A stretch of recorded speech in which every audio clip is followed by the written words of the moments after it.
We all know that feeling, right?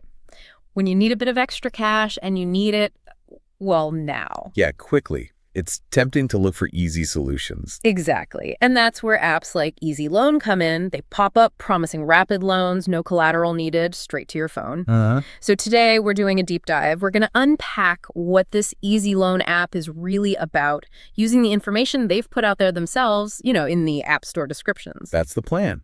We want to pull out the key bits of info, what features it has, how you pay it back, and really importantly, what it does with your data and privacy. Right. The aim is to help you get a clear picture of how it works and what that means if you're thinking about using it. So think of this as your shortcut to understanding this kind of quick mobile loan app. We're looking at what the sources tell us about how it actually functions. Okay, let's get into it. Let's do it. Okay, so first off, what is Easy Loan? The developer is listed as Redwi Capital NBFI LLC. That NBFI means non-bank financial institution. Right, so not your typical high street bank.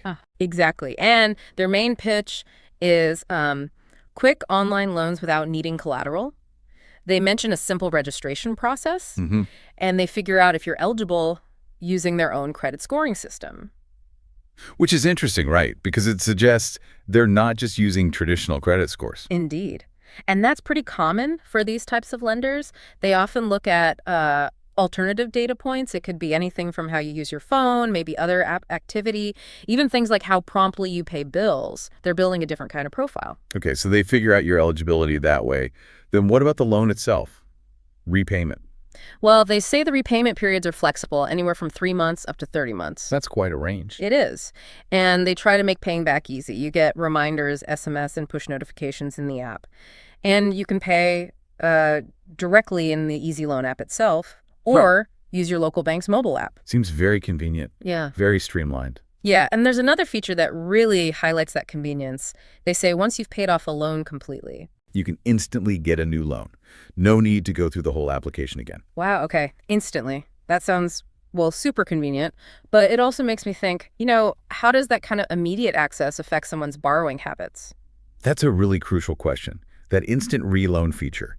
It's not just about making things easy. It makes it potentially too easy to sort of roll over dead or just keep borrowing. Right. Like it becomes less of a one-off solution and more of a revolving door. Exactly. You could feel like this constantly available line of credit, which might not encourage careful budgeting or finding longer-term solutions, something to be mindful of. Definitely something to consider. Okay, but convenience aside, let's talk about the cost, the actual numbers. Because that's always key, isn't it? Always. The source material gives a specific example. Let's say you borrow 100,000 MNT, that's Mongolian Tugrik, for 90 days. Okay. The total amount you'd pay back is 105,975.32 MNT. Right. So about 6,000 Tugrik extra over 3 months. Yeah, and let's break that down. They state a 3% monthly interest rate, okay? And there's a 500 MNT bank transaction fee. But wait, there's more, according to the source. There's also an additional commission. It's 0.5%, calculated on the amount they actually give you, the dispersed loan. Ah, okay. So it's not just the 3% per month plus that small transaction fee.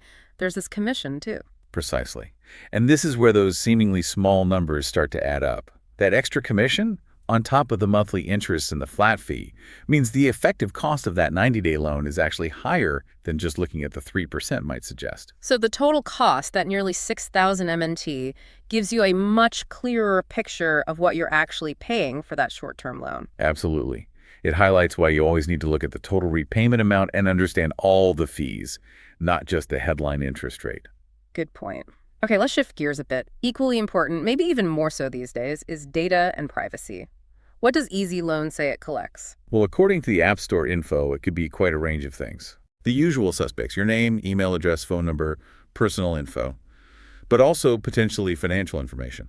Okay, that makes sense for a loan app. Sure, but then it also lists device IDs and even, potentially, photos and videos. Photos and videos. That seems less directly related to a loan application itself. Something to note. Definitely. Now, on the security front, they do state that the data is encrypted when it's transferred. Okay, so scrambled as it travels between your phone and their servers. Right. That's a standard necessary security measure to protect your information from being intercepted. They also mention that users can request to have their data deleted. which is an important privacy control, giving users some agency. It is. But what about sharing? With all this data they might collect, do they pass it on to anyone else? Well, the developer statement in the App Store description claims that no user data is shared with third parties. Claims being the operative word here. Well, yes. It's important to remember this information comes from their own description. As we always advise, you really should check the app's official privacy policy and terms of service. Right. That's where the legally binding details should be. Exactly. Those documents give you the most accurate, up-to-date picture. Understanding how transparent companies really are about data sharing and how easy it is to verify those claims, that's a much bigger question in the digital world today. Absolutely. Okay, so let's quickly recap what we've unpacked in this deep dive on Easy Loan. Sounds good. We looked at its core promise, quick collateral-free loans via mobile. We saw the repayment mechanics, flexible periods, reminders, different payment options. On the instant reloan feature. Yes, that instant reloan feature. We also broke down the actual cost using their example, highlighting how interest, fees, and commission add up to the true cost of borrowing. And finally, we touched on the crucial aspects of data, what they say they collect, the security measures like encryption, and their claim about not sharing data, with the important reminder to always check the official policies. So this deep dive hopefully gives you a solid, quick understanding based on the information available. It's exactly a shortcut through the App Store description. And maybe just one final thought to leave you with. Okay. As you look at tools like this, think about that balance. How does the undeniable convenience, especially features like instant reloans, how does that weigh against the real costs we talked about and the amount of personal data you might be sharing? It's about how that ease of access might shape your financial habits. Convenience versus cost and data implications. Definitely something worth mulling over as you navigate your own finances online.